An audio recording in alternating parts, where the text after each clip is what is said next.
Hello दोस्तों, एमिटेक classroom के YouTube channel पे आप सभी का स्वागत है।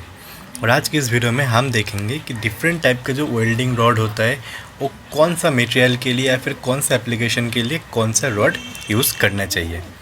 तो सबसे पहले देखिए, वेल्डिंग का जो रॉड होता है, वेल्डिंग रॉड हमेशा आपका जो वेल्डिंग का जो ऑब्जेक्ट मतलब जिस ऑब्जेक्ट पे आप वेल्डिंग करेंगे उसके ऊपर बेस करके स्पेसिफाई किया जाता है।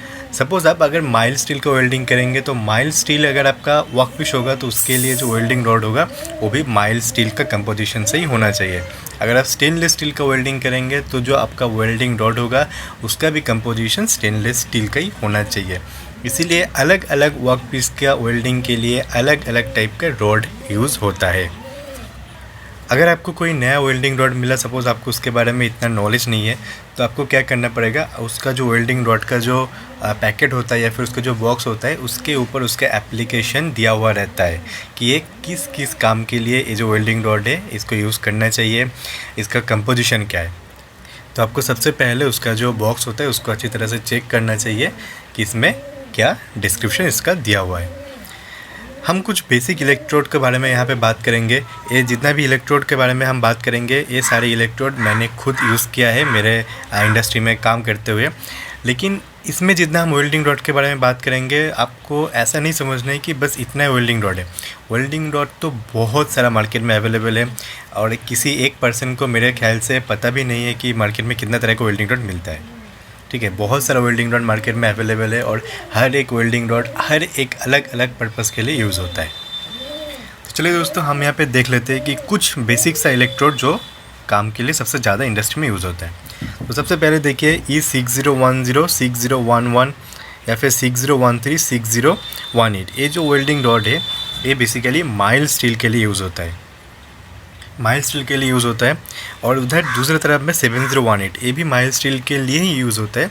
और इंडस्ट्री में सबसे ज़्यादा, किसी भी इंडस्ट्री में सबसे ज़्यादा 7018, 6013, ये दो रॉड सबसे ज़्यादा यूज़ होता है इंडस्ट्री में। तो आपको पता चल गया कि ये जो 7018 या फिर 6013 है ये बेसिकली माइल्ड स्टील के लिए, माइल्ड स्टील का अगर आपका वर्कपीस होगा तो उसके लिए इस तरह का रॉड यूज़ होता है। लेकिन ये जो 7018 है, 7018 बेसिकली माइल्ड स्टील के लिए लेकिन हाई कार्बन स्टील के लिए यूज़ होता है। और दूसरी तरफ 6010, 6011, 6013, 6018 ये बेसिकली लो या मीडियम माइल्ड स्टील कार्बन, लो या मीडियम कार्बन माइल्ड स्टील के लिए यूज़ होता है।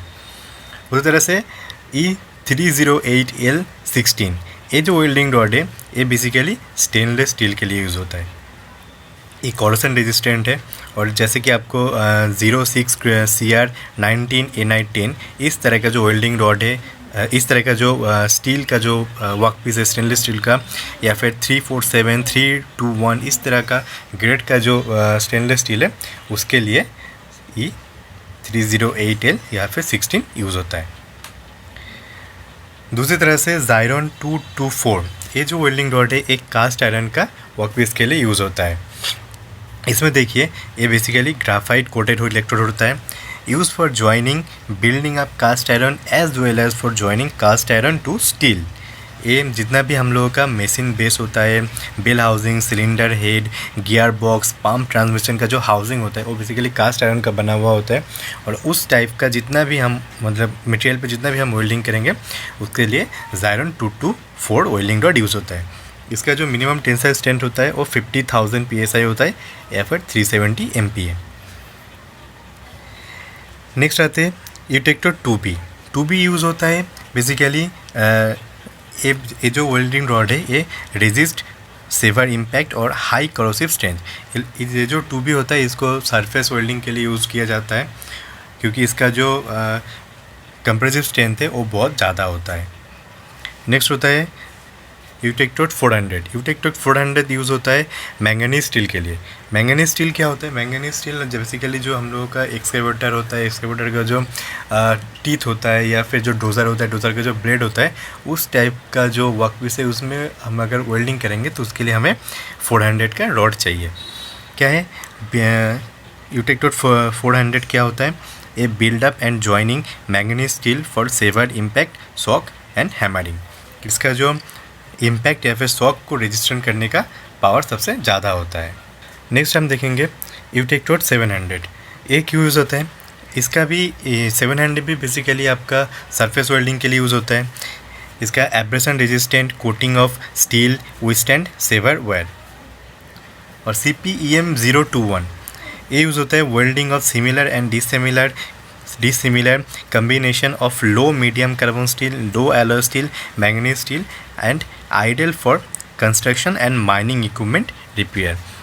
और इसका जो मिनिमम टेंसाइल स्ट्रेंथ होता है वो 84,000 PSI होता है। जैसे कि देखिए ये हम लोगों के पास कुछ वेल्डिंग रॉड का जो पैकेट है वो हम लोगों के पास है। सपोज़ हम लोग इसमें 2B का जो इलेक्ट्रोड है वो यूज़ करेंगे, तो इसका जो एप्लीकेशन है, इसका एप्लीकेशन देखिए यहाँ पे लिखा हुआ है hammer, excavator equipment, roller, tractor part, तो बकेट का टीथ, इस तरह का जितना भी एप्लीकेशन होगा वहाँ पे 2B इलेक्ट्रोड यूज़ होगा। उसी तरह से नेक्स्ट अगर हम देखेंगे कि 660 इलेक्ट्रोड की यूज़ होता है, तो इसका जो एप्लीकेशन है ये देखिए, include heavy equipment maintenance, frame, machine base, truck chassis, conveyor frame, cylinder. तो इस तरह का जितना भी वेल्डिंग होगा उसके लिए हम लोग 660 का वेल्डिंग रॉड यूज़ करेंगे। दूसरा देखिए ज़ायरॉन 224 एक यूज़ होता है।